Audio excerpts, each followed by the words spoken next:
Associate General Manager of the Cedar Rapids Rough Riders of the United States Hockey League. And today we're going to talk about the 1-3-1 power play. There's a lot of things we like about the 1-3-1, specifically the opportunity to shoot the puck a lot with wrist shots or one-time shots, the opportunity to have three people at the net for rebounds in almost every situation. We think the ability to put together 2-on-1s all over the zone with a lot of options is certainly a plus.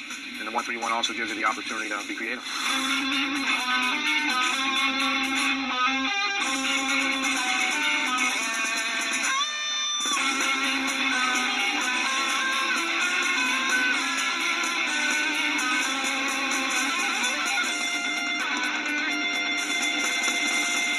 Today we're going to talk about the 1-3-1 power play and the advantages that we think it brings. We can see the basic setup here with one player here at the top. Could be a defenseman or a forward. There's a lot of flexibility with this system. And then we have the three across here, and then we have the one player in front. In terms of responsibilities and options, we have great opportunities to shoot the puck here from the center point. We've got real nice opportunities to shoot the puck from the outside here with the players on the outside positioned around the tops of the circles, and those players could be forwards or a defenseman also. We have great opportunities for screens with the way that we're set up. Also a double screen in some situations. And one of the things that we really like about this system is that wherever we shoot it from, if we shoot from the center point or if we shoot from the top of the circles here, is as you can see, we're always going to have three people around the net. And we think it's very important in the power play to have three people around the net for rebound goals. And I think the more that we study the power play, the more that you look at successful power plays, it's not always the glamorous goal that's scored. There's an awful lot of goals that are scored on rebounds, tips, deflections, and screens. And we think that this system here really lends to those things. The other thing that we like about this setup is it gives us a real good opportunity to retrieve pucks that are shot wide or to retrieve pucks that are created by broken plays or also by rebounds that go in to the corners. We're in a good position to get on those pucks and get them back. For instance, if a puck was to end up in this corner here, we would have an opportunity with the way that we're set up to have 1, 2, 3 people go in and battle for that puck to get it back. And then we can move our defenseman over here for an easy outlet. And if we're able to get it to him, we can move it back over to the weak side and start to work on the power play again. If the puck were to go into the other corner, if we were set up, maybe a shot came through from the point and ended up in this corner here. But again, we're able to get 1, 2, 3 people on the puck to retrieve it. We can move our center point over here for an outlet. We can have this player play high for defensive purposes, but also for an outlet once we get it out here. And we can set up the power play again. So it puts us in a real good position to retrieve the puck. Another aspect of the 1-3-1 that we like is the opportunity to create 2-on-1s. And the player that I had positioned in front earlier, he can drop off to either side at any time. And versus the penalty kill, we have 4 penalty killers in here. You can see that we have some opportunities here to create 2-on-1s versus the greens in a lot of situations here. So there's a lot of very visible 2-on-1s that can be created between all the players on the rink. And again, the nice thing is, off of any of those 2-on-1s, we're going to have 3 people at the net outnumbering the opponent for rebounds. And if we were to start off of a basic setup here, what we like to do is get the puck out here to the point as quickly as we can. And that would start the whole system and allow us to get in position. Because if we get it here to this point man, now he can sprint to the middle.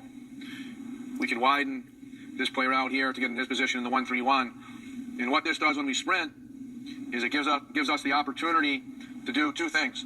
We can shoot this puck in a screen situation with people at the net and this player heading down to this area. But it also gives us the opportunity to bring this player up here and enables us to create a 2-on-1 versus the top penalty killer. And once we create that 2-on-1, that opens up other options for us, other 2-on-1s. If we sprint, we decide to move it back, our half-board players come up to here. Now he has possession of the puck. You can see that we have a 2-on-1 now versus the other penalty killer. And we like this forward here that's playing on the goal line to be in line with the dot and to also be on the goal line. Because if he's in line with the dot, it's a lot easier for this player to utilize him. And if he's on the goal line and in line with the dot as well, he's a lot closer to the net and he's a threat to shoot as well. Whereas if he was against the boards or if he was against the boards over here, he wouldn't be a threat. we can create this 2-on-1. Now you can see if we move the puck to the goal line, we can create a 2-on-1 versus this player here with our slot forward. So we have another 2-on-1 there, another 2-on-1 there. The last 2-on-1 is if this defenseman had moved down into this area, is he could also move into the back door. And if this player attacked, like we talked about, there's another 2-on-1 option versus the net front penalty killer. So we think that once we get the puck high and we're able to sprint to the middle, the 2-on-1s are fairly visible and teachable.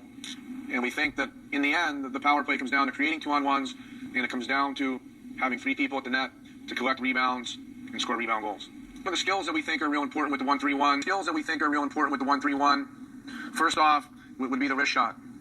If your center point player here has a good release and a good quick wrist shot, and he can get pucks through to the net, the 1-3-1 will be very difficult to defend because, again, we're going to have 3 players there for rebounds. So if this player is good at getting pucks through, there's a good chance that you can have an opportunity. A little bit more of a challenging play would be to move it down and to one-touch it to a player on the back door.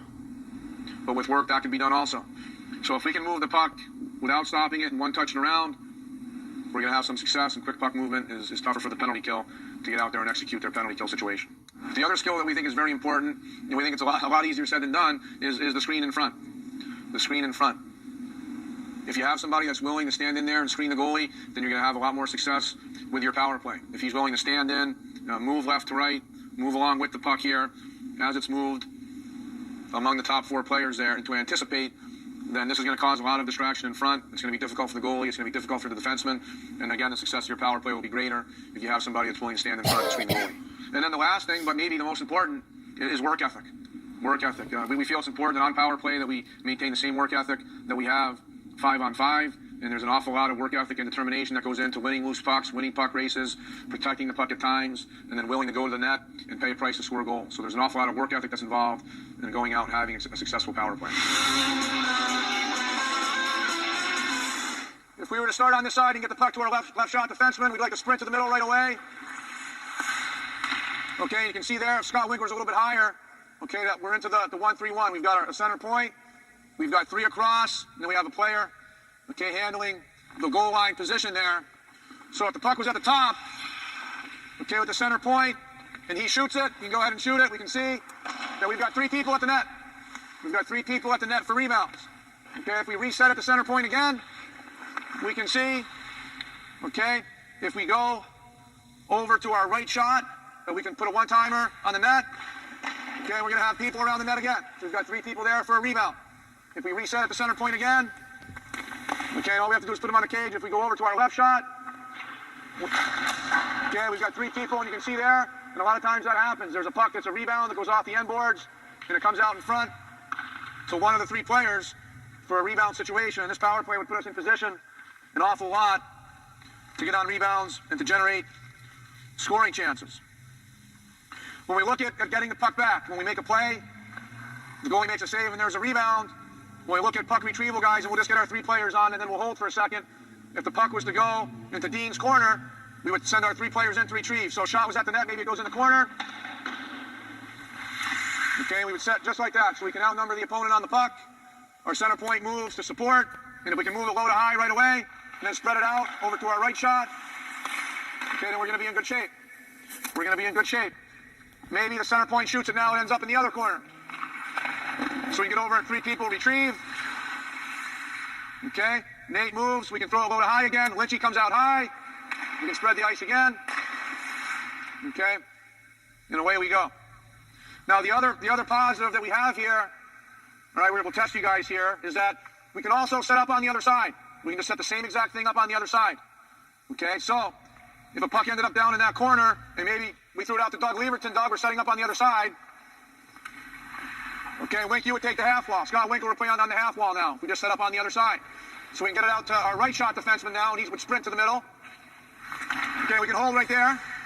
And now we have the 1-3-1 set up again. All right, with all of our options. One-time shots from the outside, wrist shot from up top. And the thing that's nice here, that's a little bit different, and it all depends on what shots you have. But we'll hold the puck for now. If we were to move it eventually, when I say so, please, from Scott down to Dean, as a left shot, he's now on his forehand, so he's very comfortable going behind the net. Okay, which is an option that's nice to have, and and could be hard to defend. So we can just do that in slow motion. We go over to Scott, down to D. He's on his forehand. He can carry the puck now behind the cage and make a number of different plays. Okay, and that becomes difficult to defend in that situation there. We're just going to look in slow motion at the 2-on-1s that we have. So most times we would end up moving the puck from low to high, and our left shot defenseman has possession. So in slow motion, we would just sprint to the middle here, okay, and we would hold right here. So if we had this opportunity, if the 4 orange cones are our penalty killers, if we have that opportunity, we'd love to take that shot every time. Okay, we can shoot at Nate. Doug's going to the net. We got 3 people at the net. Okay, now we can set up over here again, maybe. Maybe this penalty killer, maybe he stays with the defenseman. So if we create a 2-on-1 with our forward, we can hold it right there. And now we'll have the opportunity to attack the other penalty killer with the half wall and the goal line player, so we can attack that player and create a 2-on-1 there and move it. And then Dean can attack with Scott versus the other player. We can move it to the slot forward for a 2-on-1. Okay, we can move it back to the half wall again. Okay, we can see here now, we also can have a 2-on-1 with our backside player on the right side. So if we went down to the goal line, we attack, we've got a 2-on-1 there. If our goal line forward stays in line with the dot, if we can put the puck at the half wall again, if he's in line with the dot, and on the goal line, like we talked on the whiteboard, he's a threat. And he's in very good position to take this puck and throw it on the cage with people at the net for rebound. So if we go low to the goal line, we attack. And again, as you can see, we have 3 people at the net, which is a great piece of this 1-3-1 power play. We talked about the importance of the one-touch pass with our puck movement, and put just one touch around here within the 1-3-1 and make some plays. Okay, go ahead.